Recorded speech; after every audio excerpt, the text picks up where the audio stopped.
Podcast Além do Código. Além do Código. Aqui no canal Programador Cego. Fala pessoal, estamos começando mais um episódio aqui no Além do Código. E no episódio de hoje aqui, vou ter a honra de conversar com o professor Abner Mansur, né? Ele topou aqui participar, contar um pouquinho da história dele pra gente. Então, Abner, seja muito bem-vindo e muito obrigado aí por aceitar participar do podcast. Ô, William, eu que agradeço, eu me sinto hiper, mega, ultra honrado em pertencer a essa galeria de convidados aqui do Além do Código. Eu estou super feliz em ter sido um dos convidados para falar sobre mais uma história de um deficiente visual aqui no nosso país, não é? Que produz, que participa, que colabora, que contribui. Para mim é um prazer, pode contar comigo. Ainda mais agora, no mês do professor, né? O podcast está dando essa visibilidade maior a nós aí, profissionais da educação. Fico super feliz e estou à tua disposição e dos ouvintes. Opa, muito obrigado, e eu também estou aqui bem feliz.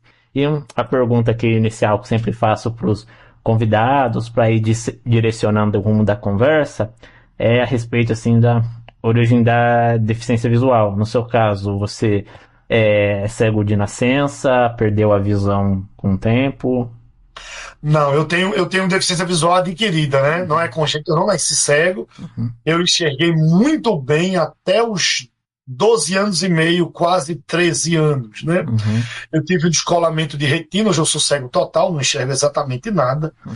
Mas ali, por volta dos 12 anos e alguns meses, eu tive um acidente jogando futebol. Eu estava aqui em Recife, né? Para quem não sabe, eu moro na Veneza brasileira, né? A Recife tem esse título, porque Veneza, a cidade da Itália, ela é entrecortada por canais, né? Ela é entrecortada por rios. E a cidade do Recife, ela é também entrecortada por muitos rios, né? Nós temos rios na cidade toda sem parar. Por esse motivo é que nós chamamos Recife de Veneza brasileira. E o que acontece? Aqui em Recife, aos 12 anos e alguns meses, eu estava jogando futebol, e a gente chama aqui em Recife de barrinha. Quando você pega uma rua urbana normal, e quem tem grana faz, de fato, um golzinho de metal, vai lá no serralheiro, ele pega o metal, solda, coloca a rede. É um golzinho pequenininho, que bate do joelho para baixo, bem pequenininho, que só cabe um gol mesmo, só cabe a bola. Isso quem tem dinheiro. Quem não tem dinheiro, pega o chinelo, bota um de cada lado. Sim. Né? A gente chama aqui de jogar barrinha. Jogar barrinha. E aí eu tava jogando barrinha e já tinha anoitecido, era no asfalto. A minha rua era asfaltada, mas não era uma rua com muito movimento, quase movimento nenhum. Sempre que vinha um carro, todo mundo saía da rua, o carro passava e a gente voltava. Mas eram poucos carros, quase nenhum carro. E aí, jogando barrinha, já tinha acabado a barrinha, eu estava sozinho jogando bola, e ia dar um drible no vento, não tinha ninguém, era só brincando, mas aí em vez de colocar o pé após a bola, para trazer a bola no peito do pé, que é o que se chama drible, né? A bola está aqui na sua frente, você gira ela para a sua esquerda, se você for destro, né? Como se você for canhoto, é ao contrário, você rola ela para a esquerda, para ela com o peito do pé e arrasta para a direita para tentar passar pelo seu oponente, né? Isso é um drible. E eu, quando fui trazendo o pé para a esquerda, para descer o pé, pousar o pé direito após a bola, por trás da bola, para poder trazer ela, arrastar ela com o peito do pé, quando eu desci o pé, eu calculei errado, eu não desci o pé após a bola, eu desci o pé exatamente em cima da bola. Pisei na bola, me desequilibrei, caí de costa, bati com força a cabeça no chão, descolei as duas retinas, que não é um processo imediato, quem teve descolamento de retina sabe, vai acontecendo aos poucos, aos poucos, aos poucos. Eu fui perdendo a visão, fiquei baixa visão, aos 17 anos eu virei cego total. Foi assim que eu fiquei cego. E aí, tá vendo? As mães que ficam aí brigando com os filhos. Deixa de ficar nesse computador, só em casa, vai fazer alguma coisa, sedentário, vai jogar bola. Fica... Quem fica aí no computador não acontece esses acidentes. É verdade. Né? E aí, como que foi todo o seu processo de aceitação, né? Porque dos 12 anos, né, já entrando na adolescência, aí acontece isso, aí, como você falou, né, aos 17 anos foi que ficou cego total, então com certeza foi um baque todo esse período, né? Então, eu costumo dizer que Deus botou uma anestesia em mim, Uhum, sabe? Alguém já me chamou de arrogante por falar isso. Eu não vou dizer que foi fácil, uhum, mas sobre sofrimento por ser cego, eu nunca tive nenhuma vez, nenhum minuto. uhum, Eu até hoje, às vezes eu esqueço. Às vezes eu esqueço que eu sou cego. Não estou dizendo que eu penso que eu enxergo, não é isso. uhum, Mas às vezes eu esqueço que eu sou diferente das outras pessoas. uhum, Porque Deus me anestesiou, eu acredito. Eu digo para você, tudo que eu fiz, se eu enxergasse, eu faria também. uhum, Talvez até menos. Tudo que eu fiz, que eu produzi, que eu conquistei. uhum, Na minha vida, na carreira, como funcionário público, não só como professor, uhum, como marido, como pai, como empreendedor, uhum, como viajante. Então, tudo que eu fiz, eu faria igual ou menos, mas com certeza não. uhum, Mas isso não quer dizer que foi fácil, não. A adolescência foi punk. uhum, A gente fala aqui em Recife, quando uma coisa é pesada, é porque é punk. Foi punk. uhum, A adolescência não foi fácil, porque na adolescência você precisa se afirmar como pessoa. Você sente a necessidade de ser aceito em grupos. uhum, E eu passei por muita rejeição. uhum. Muita. Eu passo por rejeição até hoje, a depender do ambiente, Sim. não é? Uhum, Hoje muito menos, né? uhum, Hoje muito menos porque eu sou uma figura pública uhum, e geralmente aonde eu vou as pessoas me conhecem, pelo menos no Brasil, né? uhum, Mas é, em lugares onde não tem motivo de me conhecer, como um cartório, por exemplo, né? uhum, Ou antigamente num banco, né? Hoje eu aprendi o caminho para poder usar o banco de uma forma mais a meu favor. uhum. Mas quando eu não fazia isso, então eu fui muito menosprezado, sofri muito despesa. Eu me lembro o primeiro curso, a primeira turma de concurso que eu fui dar aula. Eu nunca me esqueço disso. Lá pela, sei lá, segunda, terceira aula, eu dava, era o preparatório para o TRT da sexta região, o Tribunal Regional do Trabalho da sexta região, que é aqui em Pernambuco, né? Uhum, Naquela época, eu era um professor limitado aqui à região metropolitana do Recife. Eu tinha começado a minha carreira, né? uhum, Em 2017. Foi quando eu me descobri professor. E aí, eu estava dando aula de administração financeira orçamentária, que é a minha disciplina de origem. uhum, Orçamento público, contabilidade pública, esse mundo do dinheiro público, das contas públicas, da receita líquida, receita corrente, dos gastos públicos, das rubricas públicas. Esse é o meu mundo de origem. Eu dou 22 disciplinas, uhum, não sou tão famoso por essa disciplina, a minha fama vem muito mais por ser professor de conhecimentos pedagógicos, por dar aula em educação, mas eu comecei com o que é a minha paixão, que é orçamento público. E aí eu estava dando aula desta disciplina para o TRT6, e lá pela segunda, terceira aula eu escutei alguém chorando, né? Turmas de presenciais de concurso público não são turmas pequenas, né? uhum, Ao contrário da faculdade, da escola, que é normal você ter 30, 40, no máximo se estourando 50 pessoas na sala de aula, uma turma normal de concurso público é de 200, 300 pessoas, né? Esse é o natural, o preparatório é assim, né? E aí, isso numa aula normal, né? Aulão a gente dá para 2, 3, 5 mil pessoas. uhum, Isso num aulão. Em São Paulo, muito mais do que isso, 10, 12 mil pessoas é uma turma em São Paulo, por exemplo. uhum, E aí, tinha umas 300 pessoas na sala e eu escutei alguém chorando do meu lado esquerdo. Eu em pé, de frente para a multidão, o quadro atrás de mim, eu em cima, porque nas salas de concurso público tem pequenos palcos, né? Então eu estava em cima do palco, em cima do tablado, o quadro, a lousa atrás de mim, e a multidão, e do meu lado esquerdo, no canto da parede, lá pelo meio, eu escutei alguém chorando, uma voz de mulher chorando. uhum, Uma voz de mulher chorando, e eu achei aquilo estranho, e eu trabalho com quadro, mesmo sem enxergar, eu trabalho sempre com a pessoa na minha equipe, que é acostumada com o que eu escrevo, então eu vou falando e ela vai construindo, porque em concurso público não se admite coisas como slide ou outra, não se admite. A apresentação de PowerPoint não se admite. O professor do concurso ele desenha, ele cria mapas mentais, né? O professor do concurso que ousa usar slide, ele é bem criticado e geralmente rejeitado pelos alunos de concurso. Então, mesmo sendo cego, eu preciso usar lousa, usar piloto, usar pincel e lousa. Que aqui em Recife a gente chama de piloto, mas em algum lugar chama canetinha, canetão, sei lá, não sei como é em São Paulo, mas pincel, né? E aí eu chamei a pessoa que estava me ajudando a escrever, ainda me lembro o nome dela, Claudinha, que hoje é professora de literatura, hoje na minha equipe, né, no meu curso. Mas na época ela era só um estudante e fazia parte do meu time de monitores, né, de pessoas que escreviam no quadro para mim. E aí eu chamei ela e falei assim, olha, Claudinha, veja o que está acontecendo, tem uma moça chorando, né? E eu pedi para ela fazer isso no intervalo, que já estava perto de dar um intervalo de 20 minutos. Isso era de manhã, o intervalo era 10h30 da manhã, William. Quando deu 10h30 eu chamei, ela foi lá. E ela foi se aproximando, mas como eu tinha dado o intervalo fazia alguns segundos, a sala ainda estava completamente cheia. As pessoas ainda estão organizando seus materiais para sair, para lanchar. Eu tinha acabado de dar o intervalo, então ninguém tinha saído ainda. Então, quando Claudinha chega perto dela, ela dá um grito assim, sai daqui! Um grito assim. Ela rejeita a minha monitora. Ela me fala, sai daqui!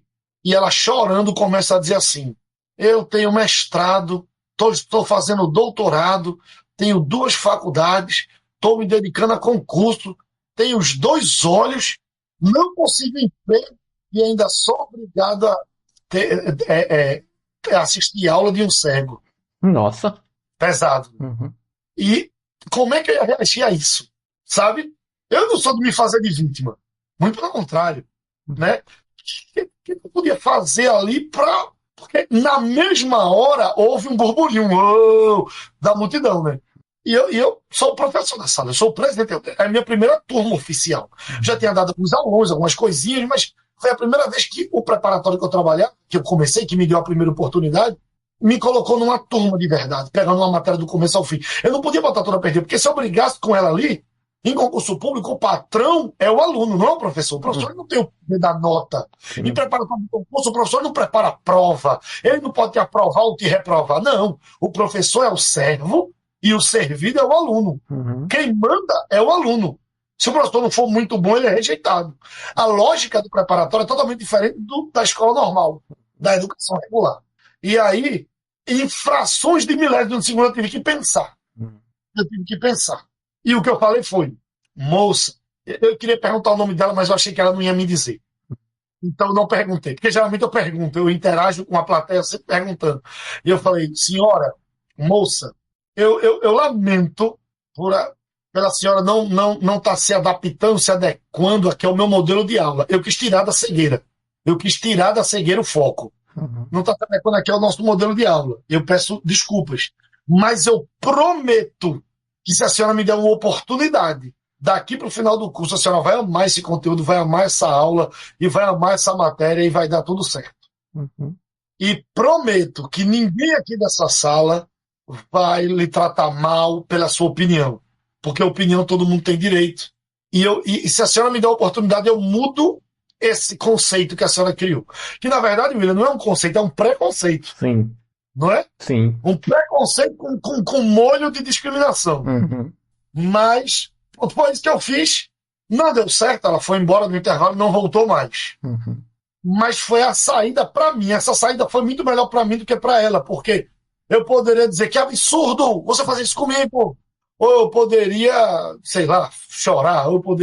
Eu tinha que chamar um profissional, né? Então, assim, isso adulto. Eu tenho 37 anos, completo 38 agora, na próxima quinta-feira, dia 31 de outubro.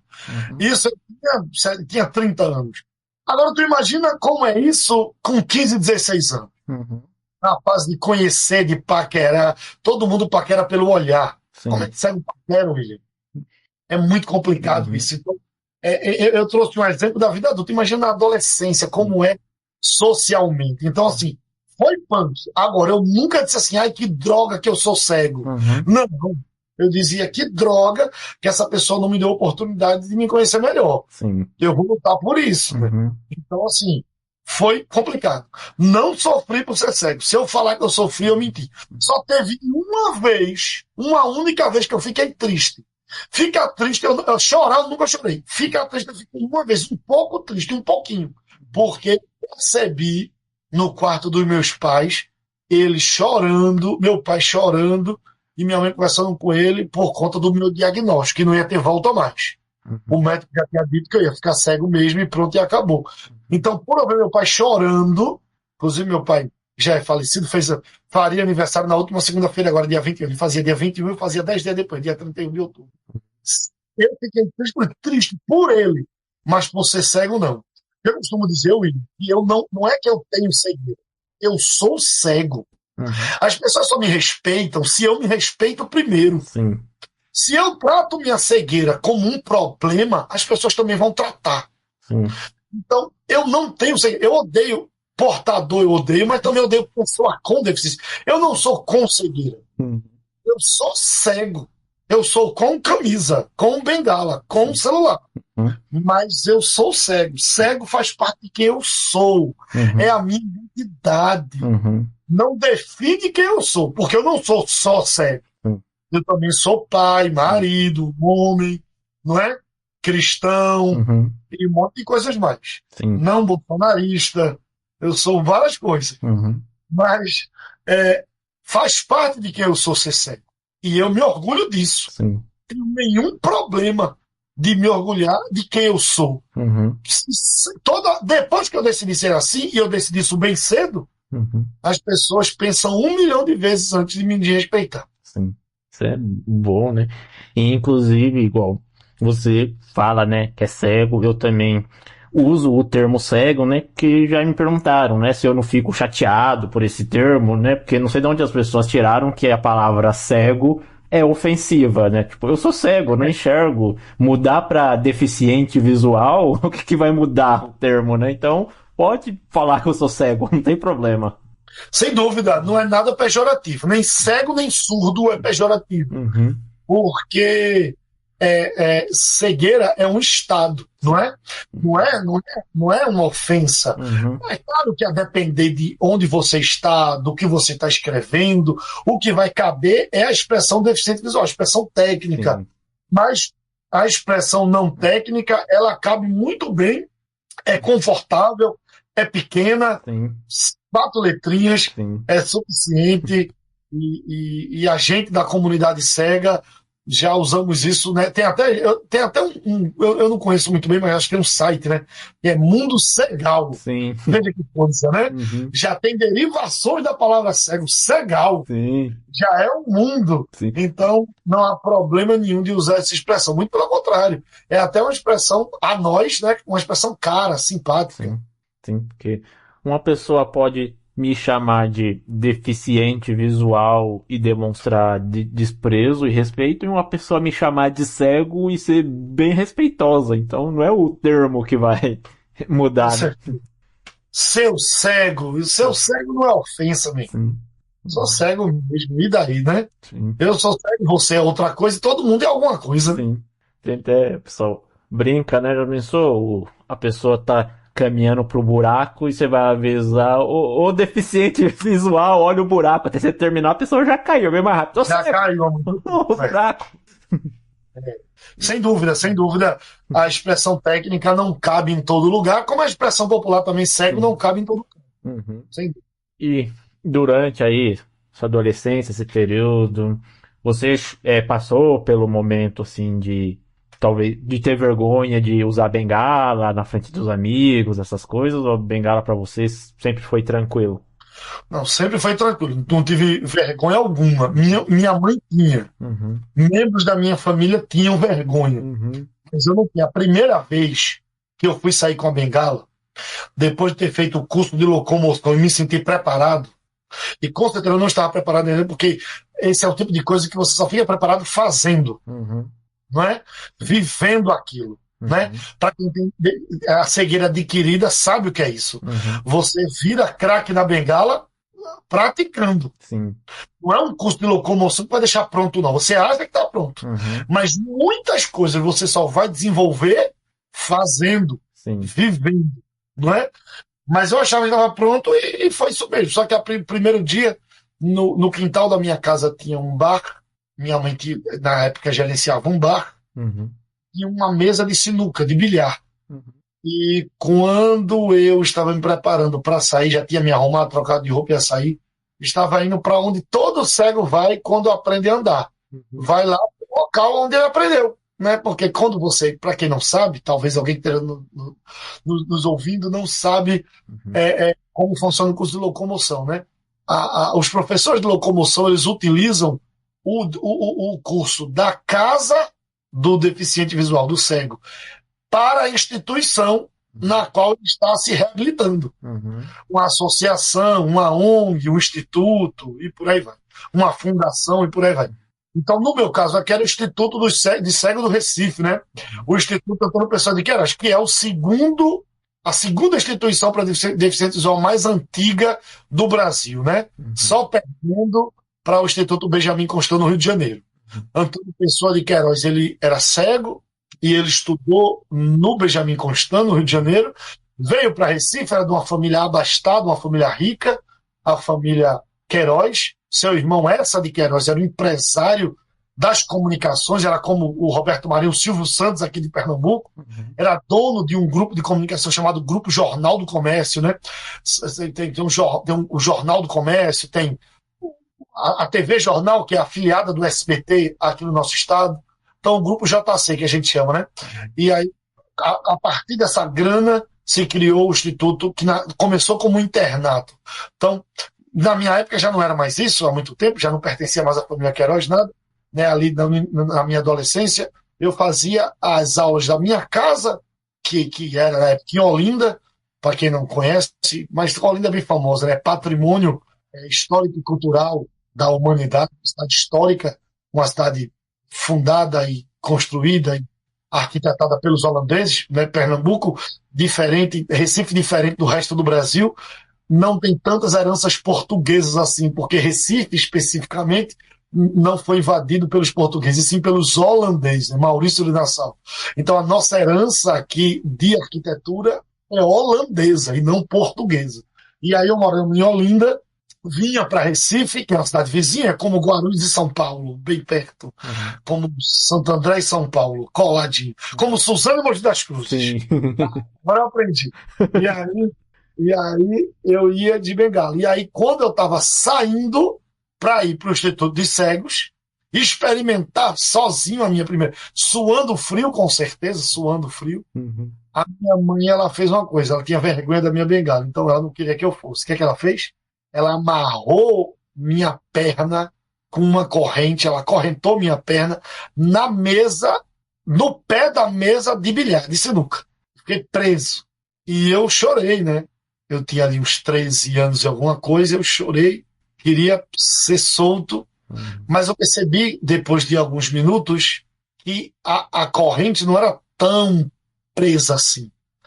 Ela não era tão apertada, ela era um pouco folgada. Então, o que é que eu pensei? Eu pensei, se eu reunir forças e levantar essa mesa de sinuca, eu consigo arrastar a corrente até o chão, tirar do meu pé e sair correndo. E foi o que eu fiz, eu consegui. A mesa de sinuca é uma coisa pesada, né? Não é uma mesa comum, é uma mesa pesada, uma mesa toda de metal, né? Metal sólido. E aí eu levantei ela pela ponta, arrastei com a mão. Com uma mão eu levantei com o meu ombro e com a outra mão eu arrastei até o chão, consegui passar por baixo, arranquei a corrente da minha perna, peguei minha bengala. Quando ela saiu no quintal de novo, já estava longe. Então, ela tinha vergonha assim, mas eu não tive não, muito pelo contrário. É o que eu te disse, eu logo percebi que eu tinha que me impor. Se eu quisesse ser querido, desejado por uma mulher, ou que alguém tivesse interesse em ser meu amigo, eu tinha que ser alguém interessante. E alguém interessante não é um coitado. Alguém interessante é quem se impõe. Eu percebi rapidinho que eu tinha que me impor. Então eu já me impus ali, me impus logo a partir dali. E eu não tinha vergonha, não, ao contrário. Eu tinha orgulho da minha bengala. Tinha uma época que, na minha época, a bengala não se doava. Não existia formas gratuitas de conseguir bengala, como hoje existem programas sociais, pelo menos aqui em Recife, existem programas sociais onde você vai na Secretaria de Saúde, tem um cadastro e retira uma bengala. Na minha época, isso não existia. A bengala era comprada. E eu me lembro que a primeira bengala, meu pai conseguiu comprar. A gente tem uma situação financeira bem ruim. E quando quebrou o primeiro elástico, a gente não sabia ainda consertar. Eu fiquei sem bengala. E meu pai adaptou para mim uma bengala com varão de cortina de chuveiro. Aí ele pegou a cortina do chuveiro, serrou, ajeitou, pegou um ponteiro de borracha, que era um pé do fogão, botou, era bem pesado. Eu lembro que eu ficava com o braço doendo. Eu ia para aula no Instituto de Cegos, aula de cursinhos que você faz ali na reabilitação, né? Profissionalizantes, do mais esporte, que eu fazia música, né? Ali eu estava tentando me reabilitar na vida, então com 13 anos de idade eu ia fazer essas coisas. E com 14 anos eu fiquei sem bengala e meu pai fez essa. Era bem pesada, ela era grossona, era um tubo, né? Um cilindro grosso, pesado e maior também do que eu precisava. Mas era o que eu tinha. E algumas pessoas zombavam. Não os cegos, mas pessoas de outros lugares que eu ia. Falavam, isso aí, meu Deus do céu, isso não é bengala não, isso é de chuveiro. Porque é o tipo de varão que você conhece. Você olha, é bem tradicional. Você vai nessas lojas de variedade, tudo por 99, tudo por 5, tudo por 10, tudo. Sempre tem lá esses armarinhos, sempre tem essa cortina de plástico acompanhada desse varão. Esse varão é bem famoso. Eu estive, inclusive, em alguns países do mundo e é o mesmo varão. É engraçado, é bem igual. Então, estava na cara que era um varão de chuveiro. E estava tudo bem. Nem assim eu fiquei com vergonha. Sim. Igual. No momento aqui dessa gravação, eu tô na fila para receber o treinamento de orientação e mobilidade na Fundação Dorina, que é bem conhecida aqui em São Paulo. Mas no mundo todo, né? Sim. Inclusive, eu tenho muita vontade de visitar, William. Muita vontade. Não conseguia. Sim. Mas enquanto ainda tô na fila, né? Não me chamam lá pro treinamento, eu já adquiri minha bengala e já tô aqui dando os passos na rua com ela pra ir me acostumando com a bengala já. Que como você falou, a gente só vai aprender fazendo mesmo, né? Não, tem que praticar. Não tem como. É claro que o curso de orientação e mobilidade, que a gente chama aqui de locomoção, curso de locomoção, pelo menos chamava-se assim, né? Há 20 anos atrás. Sim. Há mais de 20 anos, né? Há mais de 20, 24 anos. Mas o que acontece? Algumas coisas ajudam muito. Como, por exemplo, você utilizar extremidades como referência, né? Utilizar um aparelho, utilizar um meio-fio, você usar linhas retas como referência, né? A bengala ela sempre está direita, esquerda. Quando a gente está dando passos muito curtos, muito lentos, a gente acaba dando vários toquezinhos no chão, assim, rapidinho. Mas quando você está caminhando num ritmo normal, então é aquilo. Pé direito na frente, bengala toca na esquerda. Eu passo o pé esquerdo na frente e bengala toca na direita. Então, a bengala sempre alterna com o seu pé. Quando você aprende isso, essa cadência de botar a bengala sempre ao contrário do seu pé e utilizar para você andar reto sempre a parede ou meio-fio, ou a grama, depende, mas linhas retas, isso me ajudou. Eu não sabia que ia ser assim. Eu não imaginava que ia ser assim. Então, a minha professora, me lembro, professora Isolda, me lembro muito dela, inclusive, ela morava no meu bairro de Olinda na época, então a gente ia junto, ela ia para o trabalho e ela ia me dando aula no caminho. Foi muito bom.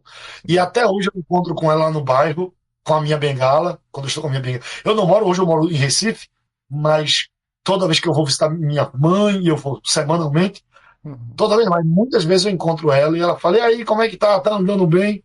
Digo, claro, tive uma ótima professora, tô andando muito bem.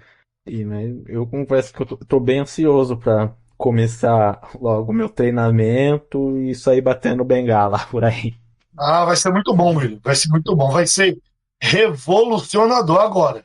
Muita coisa você só aprende fazendo. Principalmente se você usa muito o mesmo percurso. Tanto o mesmo percurso andando, quanto também o mesmo percurso de transporte público. Quando você utiliza muito o mesmo percurso, mesmo que você não queira, você começa a memorizar coisas que ninguém memoriza.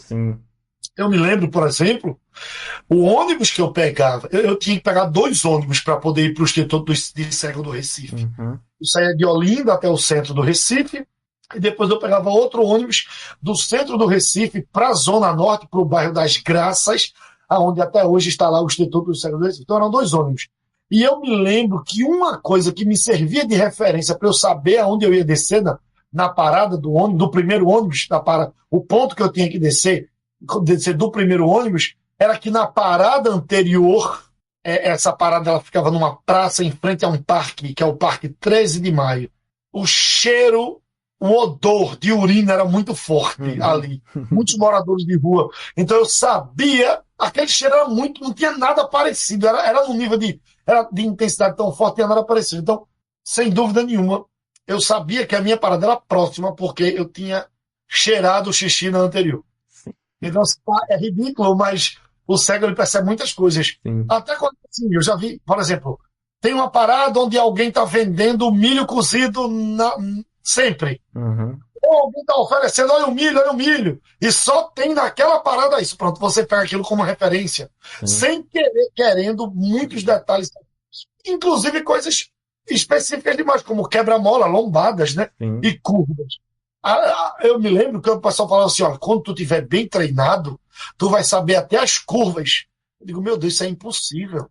Da minha casa para o centro do Recife, são 20 quilômetros. Devem ter, sei lá, 50 curvas. Como é que eu vou decorar isso? William, é orgânico. É independente da sua dedicação. É natural. Sim. Você faz tanto aquele caminho que você já sabe. Até a curva fechou muito, a curva fechou pouco. Você sabe que curva você está. No começo, não. Mas no decorrer de alguns meses, isso é natural demais. Sim. E tem uma coisa, eu costumo dizer uma coisa, né? Cada vez que a gente, quando não conhece o lugar, nunca pisou lá, é um ponto cego, é escuro. A gente sabe que aquele lugar existe, mas a gente nunca foi lá. Quando a gente vai lá, pisa, mesmo um cômodo, uma casa, a casa de alguém, Sim. um curso, aquilo amplia. É mais um lugar que você tem na sua cabeça, que você tem um mapa daquele território na sua cabeça. Onde é o banheiro daquela casa, onde é o poste naquela calçada, onde é o restaurante naquela esquina, e por aí vai. Então, toda vez que você vai num lugar novo, para quem enxerga, um lugar novo é outra cidade, é outra coisa. Para o cego, às vezes é um passo para o lado, ampliou o horizonte dele. Para mim é assim, um passo para o lado eu descobri um novo mundo. Sim. Só um passo e eu já não estou mais cego em relação àquele pedacinho, aqueles próximos 50 centímetros quadrados ali do meu lado. Então, quando tu fizer o curso, tu vai ampliar muito esse horizonte aí, que é o natural. Aqui do lado da minha casa tem uma viela, né? Então eu fico praticando com a bengala ali, né? E eu já consigo identificar quando eu chego no final da viela, porque o som abre, então começa a ouvir o som mais aberto, o barulho dos carros, já consigo identificar. Consigo sentir quando tá sol, tô andando, opa, o sol agora bateu no meu rosto, então significa que já abriu aqui também, tô chegando no fim da viela, a gente vai pegando essas referências. Andando aqui na rua também, eu já vou identificando o tipo da calçada pelo jeito que a bengala tá passando na calçada. E agora, engraçado, sabe, William, que nós que moramos em áreas urbanas temos muita tranquilidade em se locomover com esse tipo de referência, né? Você falou do sol, tu usa o sol na saída da viela. É uma ótima pegada. Mas eu conheci mais de um deficiente visual que mora em área rural. Aonde não tem parede para se guiar, nem meio fio, nem nada. É o chão e o céu. E ele precisa andar certas distâncias de um lugar para o outro, sem referência. E acredita que eles usam a bengala, mas a referência principal é o lado que está o sol, dependendo do horário do dia. Eu acredito. Eu não sei. É aí que está. Do mesmo jeito que alguém que está escutando agora aí o Além do Código, não sabe, e assim, fala assim, ai meu Deus, se eu ficasse cego, eu não ia conseguir fazer o que esses caras estão fazendo. Pronto, é o que eu digo em relação a esse tipo de cego que está na área rural, no campo aberto, sem estrada, só o chão e o céu e o horizonte, e pelo vento e pelo sol, ele consegue andar alguns quilômetros de uma casa para outra, só usando a bengala, sem se perder. Eu não sei se eu conseguiria isso, William. É, Eu realmente não sei. e com isso, né, a gente vai ver que a cegueira é um mero detalhe da nossa vida, né? Que o que nós somos mesmo é seres humanos e cada ser humano desenvolve habilidades diferentes, formas diferentes de fazer as coisas, né? Não é um padrão, né? Todos os cegos não são iguais, não fazem a mesma coisa. Cada um tem suas vivências e desenvolve suas formas, assim como quem enxerga também faz o mesmo. Ô, William, isso é muito verdade. As pessoas precisam entender que isso é um mero detalhe. Uhum, E é um mero detalhe que elas também têm de outras formas. sim. Todos nós temos habilidades e limitações. Uhum, Isso não é palestrinha, não. Isso não é pieguice, não. Isso é verdade. uhum, Todos nós temos limitações e vantagens, e habilidades e Uhum. facilidades. Todos nós temos esse tipo de situação e é isso que nos faz ser quem somos, Uhum. não é? Se qualquer pessoa que enxerga e que tem conceitos mal formados sobre o mundo dos deficientes vai se permitir a oportunidade de convivência, Uhum. ele vai perceber que ele vai se despir totalmente de pena, compaixão. Uhum. Ele vai ver que é um ser humano igual, com muitos defeitos. Tem cego tudo, tem cego bandido, cego ladrão, cego canalha. Com certeza. Não é? Então não tem que ter compaixão de nada, não. Somos humanos. É só um detalhe. Não enxergar é só um detalhe. Sim. Porque se você reúne todos os outros sentidos Uhum. e com a imaginação, sem esforço nenhum, de forma natural, você enxerga pela imaginação. Sim, É natural. com certeza. E entrando mais no quesito aí, sua carreira como professor, como é que se deu toda essa trajetória? Como você entrou nessa área? O que você escolheu, né, ser professor? Vamos lá. Isso é um milagre de Deus na minha vida, sem dúvida nenhuma, porque eu fiz muitas coisas da minha vida, né? Eu sou teólogo, também sou relações públicas, tenho 2 graduações, mas nenhuma delas era com a intenção de lecionar, Uhum. em lugar nenhum. Mas no decorrer da minha vida profissional, de tentar uma coisa, eu sempre fui muito líder. A liderança é nata em mim, sabe? Aonde eu paro, junto a gente em minha volta, sem eu me esforçar. Em qualquer ambiente que eu tiver, eu vou ser referência sem eu me esforçar. Faz parte de quem eu sou. E eu fui ali na minha vida adulta, né, como jovem, sendo vendedor, trabalhando. Inclusive, eu vendia cursos de pós-graduação. Trabalhei diretamente com o Janguier Diniz, que hoje é um grande coach, né, um dos homens mais ricos do Brasil. Aparece na lista da Forbes, direto, empreendedor da área de educação. Janguier Diniz, né, um cara que era cortador de cana e hoje aí está entre os 100 mais ricos do mundo. Ele é o dono do Grupo Ser Educacional, que tem faculdade em todo canto.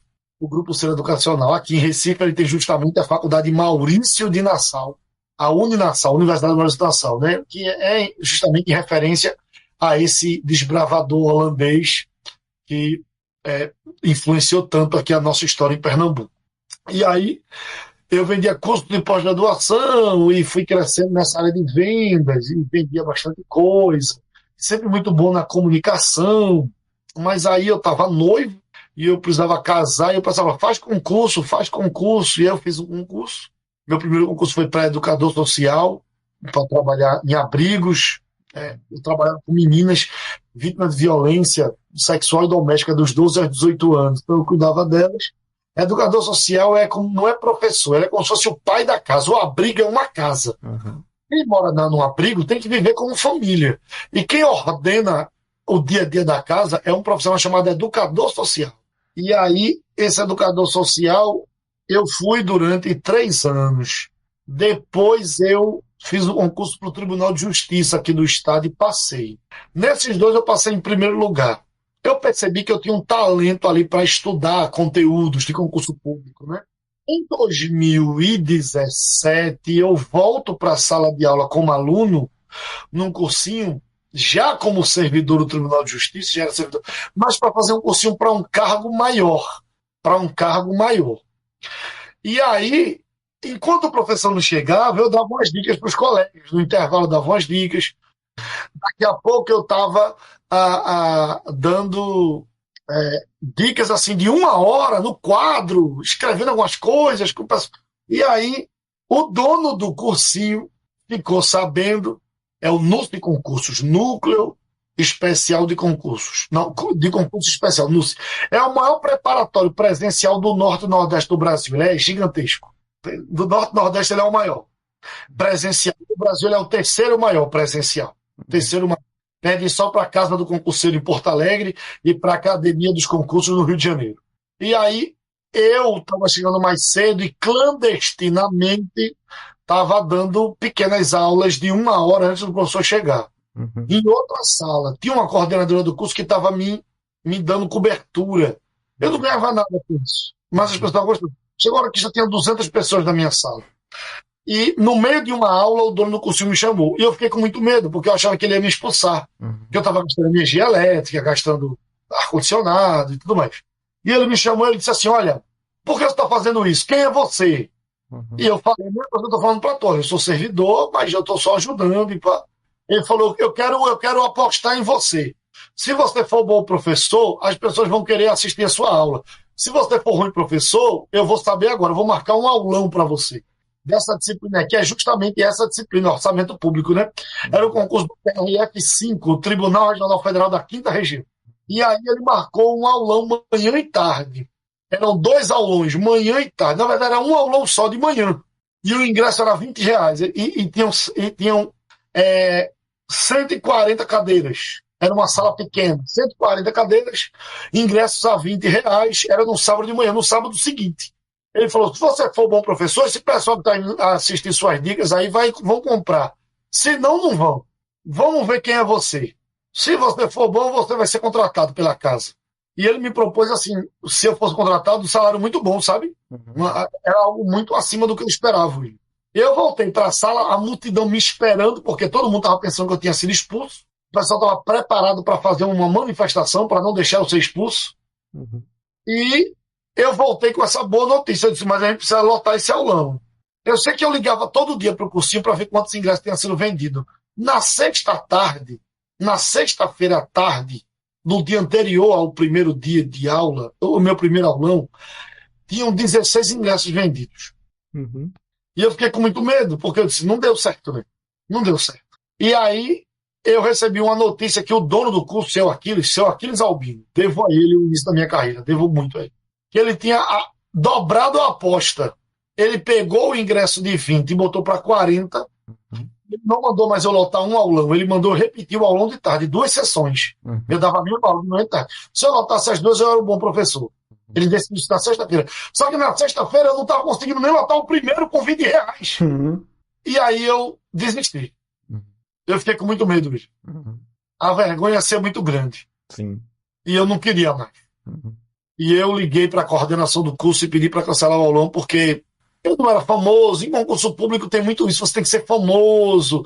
As pessoas não vão atrás de professor que não é conhecido. Você tem que ralar muito para ganhar seu público, seu fã-clube. Porque professor, você como artista, né? Inclusive, até na relação profissional, né? Porque os professores de concurso, eles têm que ser exclusivos, né? Igual você ser da Globo, não pode ir para o SBT, só com autorização. É a mesma coisa no concurso. Você tem que assinar um termo de exclusividade, você não pode dar aula em todo canto, só pode vestir aquela camisa. É muita competição. O concurso público é isso. E eu estava muito triste. E aí a coordenação avisou que não ia cancelar. Não ia cancelar, que seu Aquiles disse que era para ficar, porque se 16 pessoas compraram, essas pessoas tinham que ser respeitadas. Eu não consegui dormir, William, naquela noite. O primeiro aulão começava às 8h30, eram 4 horas de aula, 8h30, meio-dia e meia, e o outro de 1h30 da tarde às 5h30 da tarde. Eu não consegui dormir. Às 4 horas da manhã, eu troquei de roupa, peguei o primeiro ônibus, que saía às 4 horas do terminal, e fui para o cursinho. Eu cheguei no cursinho mais ou menos às 5 horas da manhã, em Recife, no centro de Recife. Inclusive, hoje, por coincidência, eu moro na mesma rua desse curso, aqui no centro da cidade. Mas é uma pura coincidência, porque eu não trabalho mais lá. Hoje eu tenho o meu próprio preparatório, né? Hoje eu tenho o meu curso de abrangência nacional e tudo mais, que é o meu nome, né? O professor Abner Mansur. Mas devo muito ao NUS, devo muito ao seu Aquiles. Mas o que aconteceu? Eu cheguei lá, bati no portão, o vigia da madrugada abriu para mim a porta e tinha uma salinha, uma sala bem pequena, pequena mesmo assim. Essa sala só cabia sentado 3 pessoas no máximo, assim, batendo joelho com joelho. Era um cubículo. Essa salinha só tinha uma poltrona e um ar-condicionado na parede. Mas assim, era tão pequena que não dava para eu abrir os meus braços. Se eu abrisse os braços, com força, eu batia meus punhos na parede. Era um cubículo. Essa salinha servia de momento de descanso dos monitores, porque o cursinho tinha monitores que tiravam dúvidas. Como ainda era muito cedo, ainda era acabado de amanhecer o dia, não ia ter, e outra coisa, era um sábado, não ia ter monitor nenhum, então eu me escondi lá. E eu chorava, e eu tremia, e a primeira vez que eu ia dar aula de verdade, né? Uma coisa é dar 1 hora de dicas, outra hora é dar 4 horas de aula. E no caso, 8 horas, porque eu tinha que repetir a aula de tarde. E não tinha ninguém.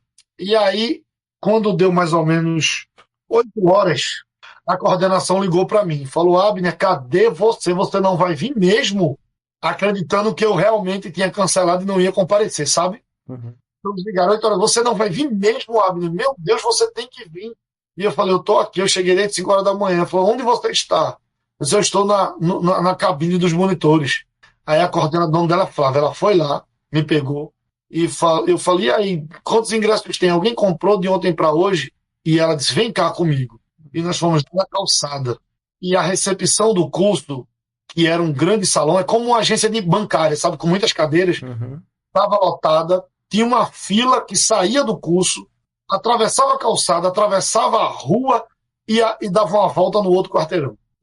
Naquele momento já estavam esgotados os ingressos da manhã, e já estava esgotando o da tarde, e sei lá, que ele já estava mandando fazer 3ª sessão no domingo, 4ª sessão no domingo à tarde. Do nada, alguma coisa aconteceu naquela madrugada que lotou. O aulão foi um grande sucesso, eu fui contratado, e de lá para cá eu fui crescendo. Em concurso público, William, a lei diz que você não precisa ter formação na área. A lei que rege os preparatórios é a mesma lei que rege os cursos livres, é uma categoria econômica, né? A gente não tem educação, a gente não é como a educação básica, educação superior, educação profissional, não. É concurso público, preparatório para vestibular e concurso público, é como curso de artesanato, como aula de judô, como aula de yoga, só precisa comprovar notório saber. Então, por exemplo, eu não sou formado em direito, mas eu dou aula de literalmente todos os direitos. Não há nenhum direito que eu não dou aula. Penal, processual penal, processual civil, trabalhista, processual trabalhista, consumidor, empresarial, e todos os civil, e todos. Sou professor de legislação do SUS, então sou bem conhecido na área de saúde, porque trabalho as legislações dos profissionais de saúde. Código de ética, sou professor de ética, sou professor de muita coisa. Sou mais conhecido por ser professor de pedagogia, mesmo sem ser pedagogo. Os pedagogos que querem entrar no mercado para dar aula em concurso público piram, ficam com raiva. Já me denunciaram 1 milhão de vezes lá no Conselho de Pedagogia, mas eu não sou de lá, eu não sou ninguém lá, eu não sou pedagogo nem você. Porque eu não dou aula na faculdade, eu dou aula em concurso público. Você não precisa comprovar notório saber. Se você tem notório saber, você pode ser professor. E eu não brinco, nenhum professor é doido de entrar numa sala de aula para concurso público se você não domina tudo. Ou você domina ou não domina. E 22 disciplinas eu domino, né? De memória.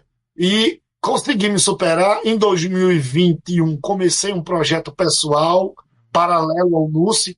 Em 2022 pedi dispensa do NUSE. Aquele concurso que eu fiz em 2017 para um cargo melhor, que eu estava dando aula, que foi quando eu virei professor, que foi para o TJ também, só que no cargo melhor. Eu passei, continuo sendo servidor do tribunal, mas sou empresário, hoje tenho o meu curso, sou recordista em aulões, né? O pessoal que olha o meu Instagram aí, Abner Mansur, dá uma olhada nos eventos, multidões, assim, milhares de pessoas no auditório, Globo cobrindo ao vivo, Rede Globo cobrindo, porque no Brasil, nem em São Paulo, na minha área, na área de educação, ninguém faz alunos tão gigantescos como eu, né? Eu recebo alunos do Brasil inteiro, né? Hoje Recife virou a capital brasileira dos concursos educacionais. Quando um professor do Paraná, de Brasília, do Rio Grande do Sul, do Amazonas, ele pensa em fazer um curso de elite, ele quer fazer um intensivo de alto nível, de alto padrão, ele desembarca em Recife. A gente conseguiu transformar Recife nisso. Por isso que a gente. Tanto é que nos meus alunos eu pergunto: cadê a caravana de São Paulo? Cadê a caravana de Curitiba? Mesmo sendo aquilo, não, eu inverti, né? Quase tudo as pessoas saem do resto do Brasil para ir para São Paulo. Na minha área é ao contrário. Na minha área é ao contrário. As pessoas têm que sair de São Paulo se quiserem ficar comigo, fazer um plano de estudo, ter uma audiência, um gabinete comigo, tem que vir para Recife. E tudo isso aconteceu porque seu Aquiles acreditou naquele cego doido que estava dando dica 1 hora antes do professor chegar. Assim que eu virei professor. Grande senhor Aquiles. E como que e são, né, os seus métodos de aula? Você já falou que você usa, né, uma pessoa para ir escrevendo na lousa. Se não me engano, você falou que no caso não tem atividade, prova, essas coisas em curso preparatório, né? Preparatória é aula expositiva, né? Você precisa demonstrar o conteúdo de uma forma que fique super fácil para quem está estudando decorar e acertar na prova.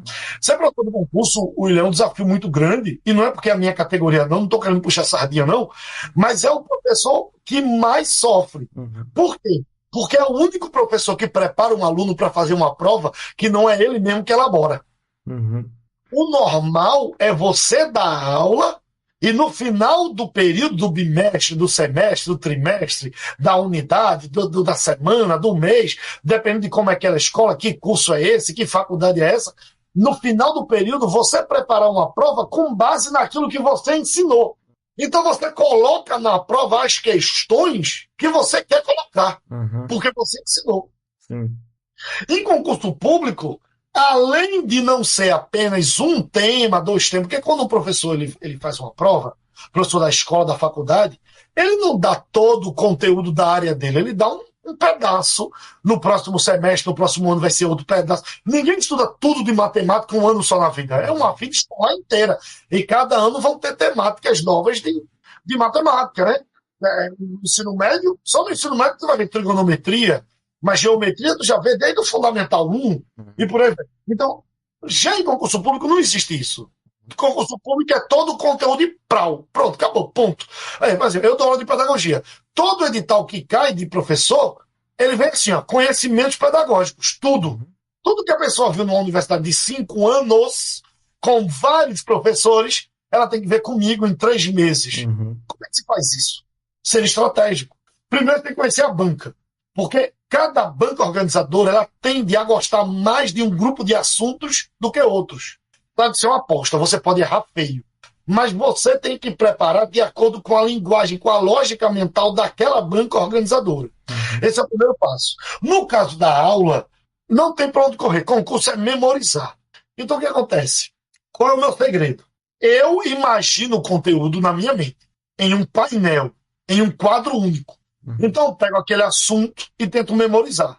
Então isso vai ficar em cima disso, isso é título, isso é subtítulo, isso é maior, isso é menor, isso é uma lista, é uma coluna com 5 itens, de cada coluna sai uma seta apontando para as exceções. Então eu crio primeiro na minha mente. Eu chamo esse método que eu criei de fixação por visualização mental. Fixação é sinônimo de memorização, visualização mental é imaginação. Então é memorizar pelo imaginar. Então primeiro eu visualizo o quadro, eu visualizo a lousa toda montada, o conteúdo inteiro. Tanto é que aluno meu, eu digo, não escreva com caderno normal. Deite o caderno, use o caderno na horizontal, não na vertical, porque não vai dar. Porque eu vou escrever um assunto único, uma imagem, uma paisagem única, com todo o conteúdo, com seta para cima, seta para baixo, com quadradinho, com sublinhado, com triângulo, com relógio, com todos os a gente chama isso um concurso público de mapa mental. Com um mapa mental único da esquerda para a direita, no quadro todo. Não é como na escola que você está escrevendo um livro de cima para baixo, só letras, letras, letras, letras. Não, não, não. Tem símbolos, tem desenhos, para poder fazer sentido, para você saber quem é maior, quem é menor, o que é observação, o que é conteúdo principal e por aí vai. Então o que acontece? Eu imagino primeiro, as pessoas que trabalham comigo já sabem como eu imagino, então eu já tenho comandos quando eu digo assim, eu quero 3 cabeças de coluna. Eles já sabem que são títulos maiores e que dentro da coluna vai vir listas. Então, quando eu digo, eu quero cabeças de coluna, eu quero 2 chaves abertas. Ele sabe que eu vou fazer conchetes para escrever algo dentro. Então, assim, quando eu falo, eu quero setas nas diagonais, 2, 3, eles já entendem, porque tem uma lógica visual na minha mente. E eles já têm, inclusive um deles, que é Diego, que é o coordenador pedagógico do meu curso, ele é profissional de lettering, ele é artista, ele sabe desenhar muito bem. Então, os quadros dele ficam divinos. Eu até brinco, eu digo assim, ó, o melhor quadro que tem em concurso público é do professor cego, né? Porque ele é lettering, né? Então ele é artista. Mas o que acontece? Então o aluno ele tem que deitar o caderno para que ele consiga reproduzir o que está no quadro inteiro na folha. Só a folha horizontal para fazer isso, porque o próprio formato do quadro é um formato horizontal. O quadro não é uma porta, ele não é em pé, ele é deitado. Sim. Ele é uma porta deitada, vamos dizer assim. Né? Então, já o caderno é em pé, então deita o caderno. Então eu primeiro imagino, durante a aula eu reproduzo no quadro, claro, e dando as dicas, trazendo as curiosidades. Porque assim, o que é didática? Didática é criar elementos de ancoragem para que o aluno memorize. Então, se eu só falo o assunto blá, blá, blá, blá, blá, blá, blá, blá, blá, o aluno não vai decorar. Você contar histórias, contar piadas, trazer elementos que vinculem o que eu estou ensinando para que ele lembre na hora da prova. Então, quando eu vou ensinar um assunto, eu tenho que trazer um caos, uma história, uma piada, para que ele relacione o assunto àquilo, para que ele não esqueça, entendeu? Indiscutivelmente, hoje nós somos o preparatório para concurso público na área pedagógica, na área educacional, que mais aprova no Brasil. Assim. Tem concurso que tem tipo 1.000 vagas, 600, 700 são meus alunos. Eu chamo de meus mentoriados, né? Porque é uma assinatura, você paga por mês para ser acompanhado por mim e pela minha equipe, né? Eu tenho todas as disciplinas, eu tenho professores de todas as áreas trabalhando comigo, que a gente chama de os heróis da aprovação. Tem um nome, acabou esse nome.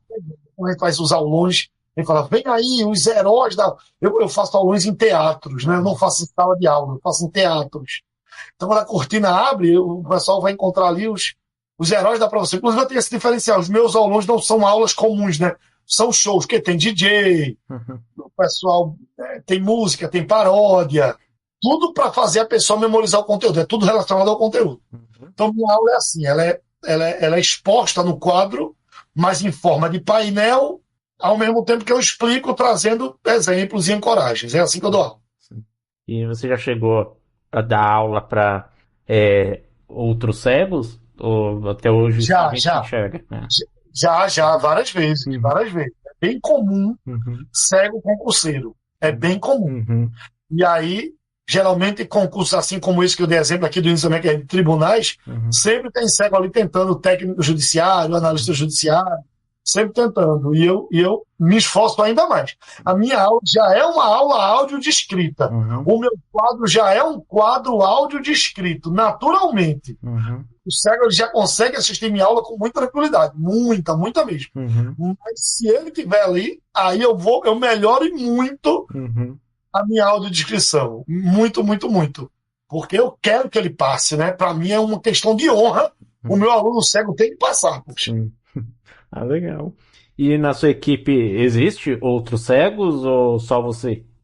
Só eu, ainda não, infelizmente. Eu queria muito.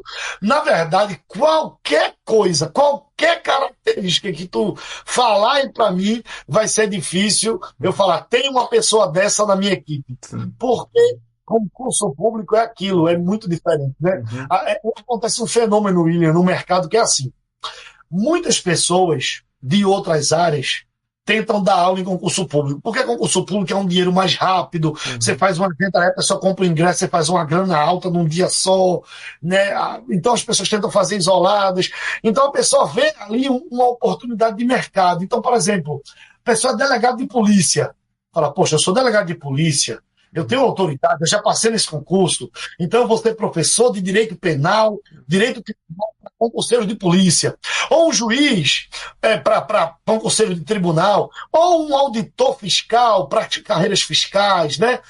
Ou concurso bancário, porque as disciplinas são do mesmo universo ali, ou talvez um médico para dar aula para a área de saúde, para concurso de enfermeiro, de técnicos de enfermagem, porque ele domina muitos conteúdos de saúde, e aí esse pessoal se arrisca, se aventura. Geralmente são professores universitários, 10, 20, 30, 40 anos de sala de aula, inclusive em universidades históricas, universidades federais, USP. E ele fala, poxa, eu sou o bambambam, eu sou da área, vou dar um curso público.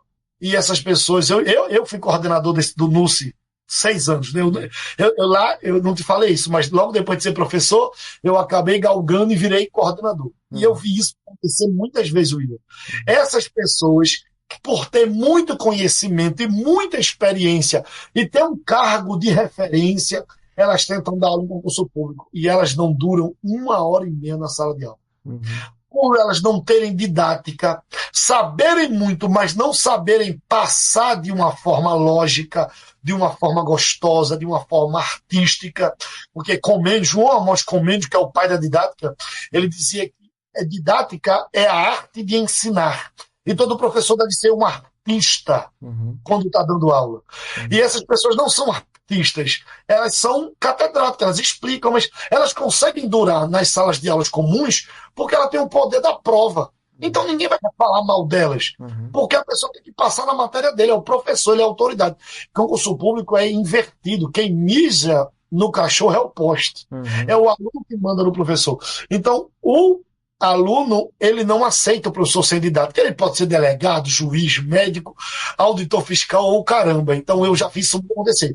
Já ao contrário, nunca aconteceu. Qualquer professor de concurso ou de preparatório para vestibular pode botar ele para dar aula em qualquer canto, em curso técnico, em faculdade, ele em alguns minutos vira o professor principal, o mais amado, o mais querido, porque dar aula de concurso é outra coisa. É um conteúdo gigantesco para ter 2, 3 meses, em 10 aulas. Tem que ter muita organização, muita didática, ser muito objetivo e organizado e fazer o aluno fazer uma boa prova. Então, queria eu, meu Deus, inclusive está aqui o meu convite. Atenção, deficientes visuais que nos escutam. Se você tem notório conhecimento em qualquer área e quer dar aula para concurso público, eu estou te ofertando uma carreira. Inclusive, o meu curso é um curso online. Eu faço eventos presenciais, mas o meu curso é online para o Brasil inteiro. Não precisa morar em Recife. Eu tenho professores espalhados pelo Brasil. Quando o professor tem talento, a gente monta um estúdio para ele lá na cidade dele, na casa dele, um estúdio profissional, para que ele possa, de lá, produzir conteúdo. O operador fica aqui em Recife. À distância, esse operador consegue operar o equipamento no estúdio lá da cidade do professor e o professor dá aula. Queria eu que pintasse ali alguns deficientes visuais para dar aula. Seria uma honra imensurável. Mas não é só visual, não. Eu tenho 2 mulheres na minha equipe, eu queria ter muito mais, por exemplo. Porque é isso. Primeiro a didática, depois as outras coisas. Sim. Mas, felizmente, né, por alguma razão, parece que mulheres são minoria sempre em muitas áreas, né? Porque igual eu faço análise de desenvolvimento de sistema, né? Sou da área da programação e é bem complicado arrumar mulheres convidadas dessa área também que programem, né? Você não vê muitas mulheres na programação e mulheres cegas, então, menos ainda. Menos ainda. Deve ter. Sim, tem. Eu já conversei, né, com algumas aqui, mas ainda são minoria, né? Tem que ter mais mulherada aí ativa e entrando nessas áreas. Nessas áreas, tem muitas áreas que a mulher é maioria, né? Por exemplo, o meu público, o meu alunado é 90% feminino. Olha. Né? Professores são mais do que professores. Não é? Se você for para a universidade, talvez isso mude, mas na educação básica, para quem dou aula, sem dúvida nenhuma, 90% são mulheres. Sim. E na condição de aluno, como é que foi para você, né? Porque a maioria dos convidados que eu tive aqui, eles falam, por exemplo, na educação regular, eles tiveram muita dificuldade, porque os professores não conseguiam passar o conteúdo para eles, não sabiam como passar, e muitos colhem frutos disso até hoje. Por exemplo, na matemática, conversei com convidados que até hoje têm dificuldades em matemática, porque o professor não soube como passar matemática para ele que não fosse de uma forma visual. Você teve dificuldades, seja no ensino regular, no superior? Muita. Eu sofri demais. Eu sofri mais na universidade. Porque como eu já fiquei cego na adolescência, então eu já tinha feito o ensino fundamental 1 todo e agora estava no ensino fundamental 2, né? Que a gente chama de ensino fundamental nos finais. Então eu já tinha uma experiência de sala de aula no ensino regular e eu fui me adaptando. Na universidade eu sofri demais. Demais. Era muito trabalho, toda hora resumo. Você não tinha a tecnologia que você tem hoje. Era impossível praticamente você encontrar um audiolivro na minha época. Não, na verdade, não tinha. Se tinha no Rio de Janeiro, São Paulo, em Recife, isso não existia. A gente ia na biblioteca Braille, lá do Instituto Cego do Recife, para ver se aquele livro existia, e quase nunca existia. Então você pedia para alguém fazer uma transcrição daquele livro, o maior trabalho para ler, passar madrugada. Eu trabalhava durante o dia sendo vendedor, à noite estudando e tendo que passar madrugada lendo o livro no dedo para tentar fazer um resumo. Isso, enquanto eu estava terminando já tinha 3, 4 trabalhos que outras pessoas tinham colocado na fila. Cara, que período sombrio da minha vida. Eu não tinha tempo nem de respirar. Os professores não tinham misericórdia de mim. Era universidade privada, não tinha sala itinerante, não tinha professor brailista, nada. Minhas provas não podiam ser provas orais, porque a faculdade não aceitava prova oral, porque na escola aceitou, na educação regular aceitou prova oral, já na universidade não aceitou. Então eu não tinha como escrever, tinha que ter uma câmera de vídeo e uma pessoa para responder. O que eu mandasse era escrever letra por letra, vírgula por vírgula, ponto por ponto. Eu tinha que falar ponto, acento agudo. Para responder uma prova era insuportável e os professores eram horríveis. Eu tinha que estudar sozinho. Claro, tinha professor bom também, mas a maioria era muito ruim. E a aula não era. Eu gravava a aula no gravador de mão. Todo cego nos anos 90 e início dos anos 2000 andava com o seu gravadorzinho para poder estudar ou pegar uma aula e ouvir em casa e tentar entender alguma coisa. Você não tinha um Google, você não tinha um leitor de tela para poder fazer uma pesquisa, você não tinha nada, era só a literatura mesmo, estava escrito no papel e a aula gravada no gravador, na fita cassete, que você botava para gravar no seu quarto, para ouvir no seu quarto, para tentar escrever em braille, criar os seus resumos. Então eu sofri muito assim, eu sofri muito na educação, principalmente no ensino superior. Assim. Ninguém tinha pena. Eu reprovei em algumas cadeiras por não ter a mínima condição de fazer aquela prova, porque o professor não tinha ensinado nada daquilo. Só tinha mostrado aquilo no PowerPoint.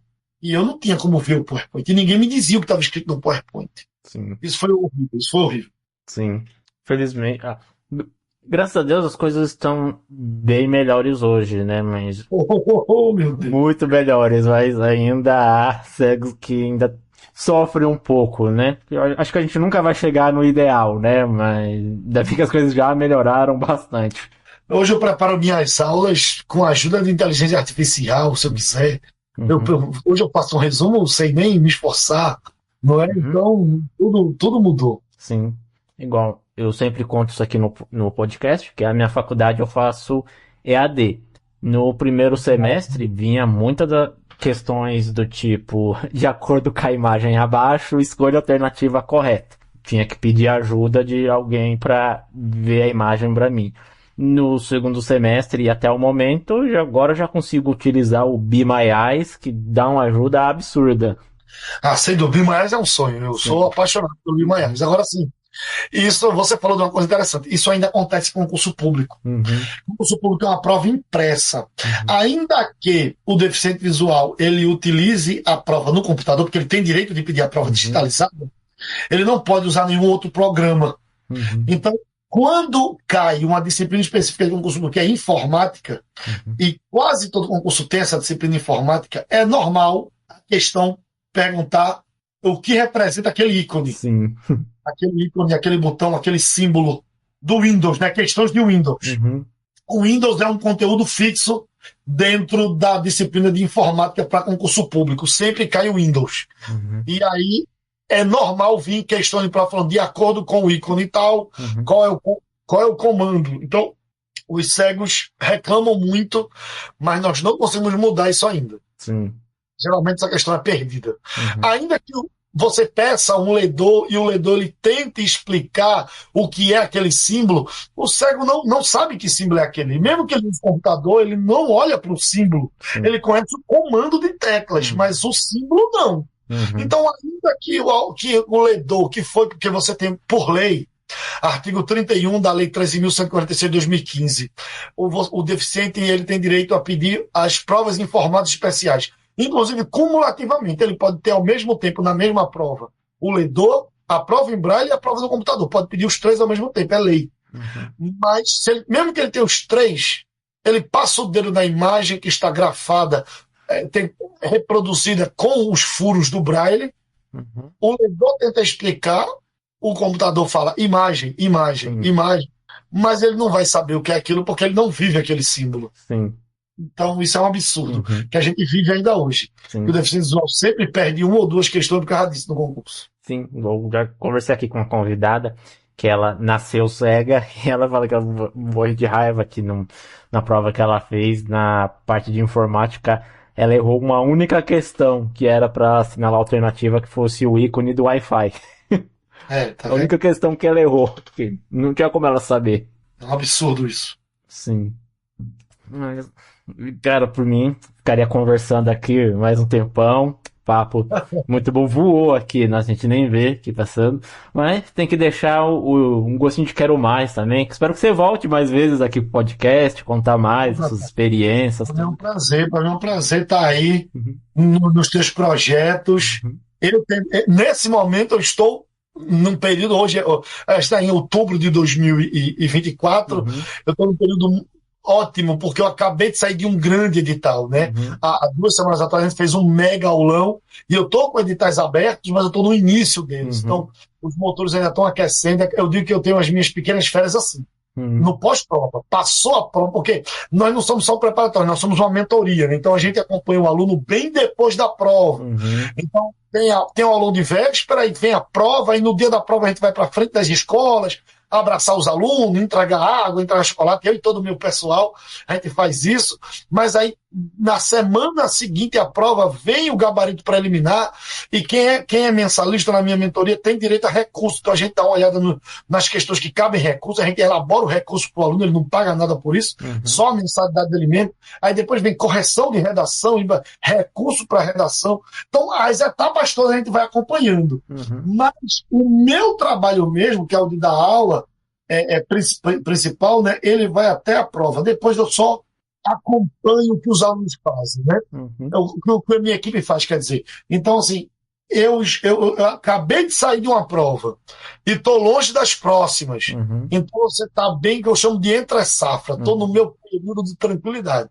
Se você tivesse me procurado um pouco antes, me feito o convite, eu ia com certeza dizer não, porque eu não consigo pensar em mais nada do que elaborar o evento e dar as aulas e concluir o conteúdo gravado, as aulas ao vivo. É muita coisa, né? Toda quarta-feira eu tenho um evento ao vivo no YouTube, chama Balada Pedagógica, lá no meu canal, professor Abner Mansur, toda quarta-feira às 8 da noite. Essa semana nós tivemos a Balada Pedagógica 159, eu estou há 159 semanas ininterruptas, toda quarta-feira às 8 da noite. Antigamente era sexta-feira, por isso o nome Balada Pedagógica, porque era na sexta, depois passou para quarta e a gente nunca falhou. Não importa onde eu esteja, no mundo inteiro, às vezes estou em outros países, a quarta-feira, às 8 horas da noite, horário de Brasília, eu entro ao vivo. Então, quem quiser estar assistindo aí, quiser saber mais do meu trabalho, é gratuita a Balada Pedagógica, está lá no canal Professor Abner Mansur. Só vai botar Balada Pedagógica, e é uma resenha, porque é um podcast.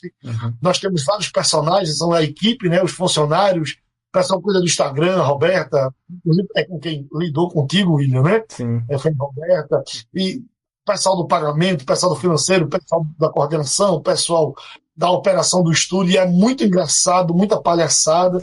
A primeira hora é a hora de acolhimento, de a gente conversar, e a segunda hora é a hora de aula, de 9 às 10 eu resolvo sempre ali questões de algum assunto da prova vigente, da próxima prova, né? Então, quem quiser ficar mais perto do professor Abner, toda quarta-feira, 8 da noite, eu estou ao vivo. Mas tá lá, tá tá tudo disponível lá. Quem quiser assistir gravado também tá lá. É só uma parada para no YouTube, enquanto a gente faz. Vou deixar aí o link da descrição, tanto do canal do YouTube, do Instagram também. Se você aí não conhecia o trabalho do professor Abner, quiser lá conhecer, se interessou, fazer os aulões com ele, até mesmo interesse aí de dar aula com a equipe dele, como ele falou aqui, tendo um notório saber, vai ser bem-vindo, né? Oh, muito, muito. Já estou com a caneta aqui para assinar a carteira. Opa! Então deixar os links aí para entrar em contato e o convite aí para você voltar mais vezes para a gente falar até um pouquinho mais de você como empreendedor, né? Que também eu acho que não é uma coisa muito comum entre os cegos, né? Cegos empreendedores. É algo interessante para a gente falar tudo como que é a sua questão aí hoje com a sua empresa, a sua equipe. Sem dúvida, a gente pode marcar mais um episódio para falar sobre empreendedorismo cego. Sim. E também algo bem específico. As pessoas não sabem como é ser cego e ter que lidar com imposto, com Receita Federal, com imposto de renda, com contador, com contrato, com direitos trabalhistas. Ser cego e lidar com tudo isso é bem diferente de quem enxerga. O cego tem que criar várias formas para conseguir fazer. E tá aí uma temática muito boa para um próximo episódio. Anota aí, cara. Você trabalha e não vê a cor do dinheiro, né? Mas é um ótimo tema. E uma pergunta aqui que eu sempre gosto de fazer aqui no encerramento para os convidados é a respeito aí dos hobbies, até para aprender diferentes hobbies que as pessoas gostam de fazer. Você aí nesses seus períodos de entre safra, quando você está aí nessas suas pequenas férias, o que você gosta de fazer aí para relaxar, quando não está preparando aula, treinando alguém, o que você curte fazer? Eu, como todo mundo, não gosta só de uma coisa, né? Eu gosto de algumas coisas, mas eu tenho duas coisas que eu gosto mais. Dois conteúdos que eu gosto. E quando dá para unir os dois é bom demais. Eu sou um viajante, eu amo viajar e conhecer novos lugares. Eu tento aprender idiomas e acho que tenho aprendido e tenho desenrolado. Eu não quero que ninguém fale por mim nos países, eu quero falar, ainda que eu não fale fluentemente, mas pedir uma comida, pedir a conta, perguntar o preço, chamar o Uber, conversar, eu consigo, seja em francês, em italiano. Assim, claro, tem limite, né? Mandarim também não. Aí tem um guia, assim, japonês, não. Mas línguas românicas que tem a lógica, inglês, francês, espanhol, italiano, português de Portugal, papiamento, que é um idioma. Ai meu Deus, agora eu esqueci do país, poxa, Curaçao fala papiamento, eu também desenrolei. Então, eu gosto muito de lugares e eu gosto de experiências que não precisam ser exatamente turísticas. Eu não tô nem aí se é um lugar que o turista vai, que é bonito para tirar foto. Eu não tô nem aí para tirar foto. Uma coisa que eu amei foi quando o meu Instagram pessoal acabou virando da empresa e hoje eu não posso mais postar mais nada meu pessoal, quase nada, né? Eu dou uma pitadinha ali porque os alunos gostam de ver um pouquinho da sua vida, mas um pouquinho de nada. Hoje eu não tenho obrigação de fazer história, hoje eu viajo a moda antiga. Eu tiro uma foto, guardo para depois imprimir, botar no álbum e botar o álbum na estante da casa. Eu tenho muito prazer de voltar a viver isso. Então eu quero, não importa se lá ninguém vai. Se ninguém vai, eu vou. Eu quero saber o que é que tem lá, nesse lugar. Não. Eu quero comer a comida, a pior comida do mundo. Eu quero provar essa pior comida do mundo. Então, experiências novas eu gosto muito. Conhecer uma cidade nova. Eu sempre estou programando a próxima viagem. Sempre eu estou programando a próxima viagem para conhecer algo novo. E, paralelamente a isso, eu sou colecionador de itens do mundo geek. Eu gosto muito de quadrinhos, isso desde que eu enxergo, né? Quando eu enxergava, meu pai me deu um quadrinho, que eu me lembro, o primeiro quadrinho foi da Marvel, do Surfista Prateado. Isso me impactou demais, o universo Marvel, depois o universo DC, que é o meu predileto. E eu pensei que não abandonei essa paixão. Muito antes disso virar boom no cinema e as pessoas virar modinha, eu já conhecia todo esse universo e eu coleciono muitas coisas. E aí inclusive, eu me desfaço de muitas coisas, né? Sou colecionador de figuras de ação, de camiseta, de boné, de sapato. Também coleciono tênis. E aí eu tenho muito prazer em estar em eventos geek, nerd.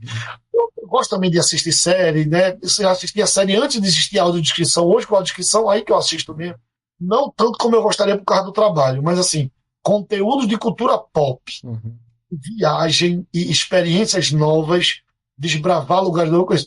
Eu tenho algumas outras coisas que eu gosto também. Eu tenho outras duas paixões, né? Que não são tão fortes como essas duas, mas eu gosto. Eu gosto de tênis, eu gosto de calçados, eu estudo tênis, eu gosto de tudo sobre sapato.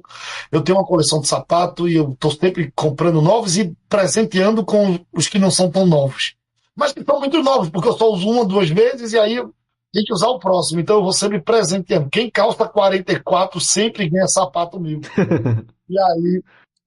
E aí eu gosto muito de sapato, de entender sobre tênis, e eu gosto muito disso. As pessoas deviam dar mais atenção para o sapato. As pessoas só. Tá confortável, mas não é só isso. Os sapatos, eles são construídos para diferentes tipos de pés e diferentes tipos de pessoas, né? Então você tem que saber como é o cabedal do sapato, como é o cadarço, como é a entressola, como é a sola, como é o gripe, como é o ponteira, como é o colarinho, como é a lingueta. Tudo isso importa para o pé. Então eu amo sapato e eu coleciono sapato. E também eu tenho outra paixão e outra atividade, inclusive atividade profissional. Eu sou degustador de hambúrguer profissional, eu entendo muito de hambúrguer. Eu estudei hambúrguer, eu sou construtor de cardápio, sou curador de festivais e entendo bastante de hambúrguer. Aqui, o universo do hambúrguer é um universo muito maior do que o da lanchonete, do lanche, do fast food, né? O hambúrguer é uma arte, é uma cultura, né? O hambúrguer artesanal, ele é baseado em cozinha profissional, em cozinha texana, a gente chama de Tex-Mex, né? Que é a comida mexicana, barra texana, australiana. Eu gosto muito de carne, corte de carne, porque o hambúrguer hoje anda com churrasco. Então eu estou sempre nos eventos do hambúrguer, do churrasco, da defumação, da carne defumada, entendendo sobre isso também. Então, daria para dizer que eu gosto de 4 coisas. Eu gosto de viajar, eu gosto do mundo geek, geek nerd, eu como hambúrguer e trabalho com hambúrguer, e gosto de sapato. Essas 4 coisas eu faço. Nossa, que legal. Esses hobbies que cada um compartilha aqui, né? É bem legal para mostrar, né? Que como eu falei no podcast, não enxergar é só um detalhe na nossa vida, né? Não enxergar é só uma coisa que a gente não faz, que a gente faz muitas outras. Sem dúvida nenhuma. A gente faz muitas outras e, em regra, muito mais do que quem enxerga. Sim. Pode crer. E se a gente faz algo que quem enxerga faz também, a gente faz muito melhor. Eu não tenho dúvida que tu precisa ser um programador muito melhor para provar o teu talento, né, do que um programador tradicional, né? Então, é assim, como a gente é minoria, para a gente provar o nosso talento, a gente tem que fazer muito melhor. Se a gente fizer igual a quem enxerga, ninguém nota nada de diferente. A gente tem que fazer mais para poder ser respeitado. Essa é a verdade. Sim, isso já foi até discutido aqui num podcast, né? Um amigo meu até fala, se uma pessoa que enxerga erra, não, tá tranquilo, todo mundo errar é normal. Se um cego erra, errou porque é cego. Então o cego não pode se dar o direito de errar, tem que estar sempre acima. É isso mesmo. A gente sente isso na nossa pele, né? Eu trabalhei em empresas a vida inteira, trabalho no órgão público, né? No Tribunal de Justiça, isso é claríssimo, claro. O que você falou aí é a minha vida. É a minha. Você falou tudo. É isso. Mais uma vez, muito obrigado. Foi um prazer mesmo aqui, um bate-papo, conhecer mais uma pessoa nova. Vamos aí mantendo contato e ver para você voltar assim, porque com certeza você tem muita experiência aí para passar pra gente. Muito obrigado, eu agradeço ao William, a toda a equipe aí do Além do Código. Fui muito feliz em ser convidado e estou aí tanto para contribuir com programas, com projetos teu, como também de indicar colegas. Tem cegos aí no Brasil todo que são referências e nem todo mundo conhece, né? Tem muito que eu queria conhecer e não conheço, tem muitos que eu queria conhecer e não conhece, e assim vai. Então, essa comunidade é imensa e eu costumo dizer que ela é uma corda de caranguejo, né?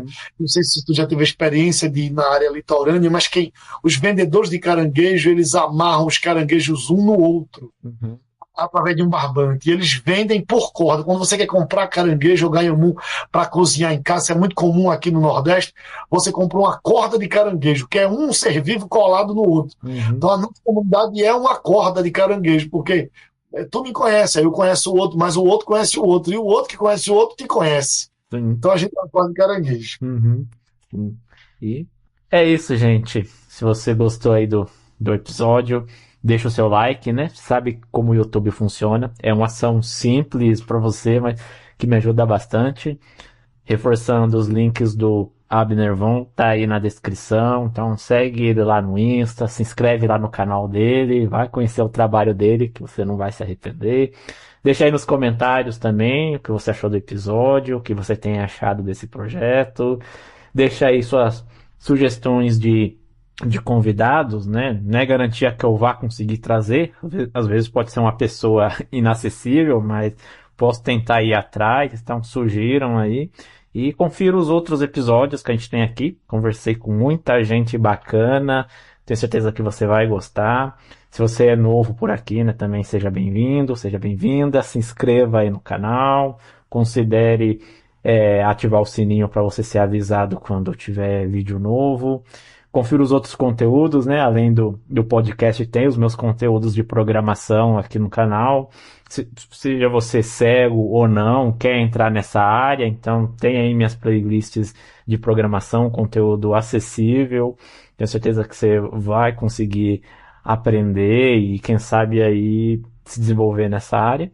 E se você estiver ouvindo esse podcast pelo Spotify, o link do YouTube está aí na descrição, dá uma conferida lá depois. E nos vemos no próximo episódio. Até mais, pessoal.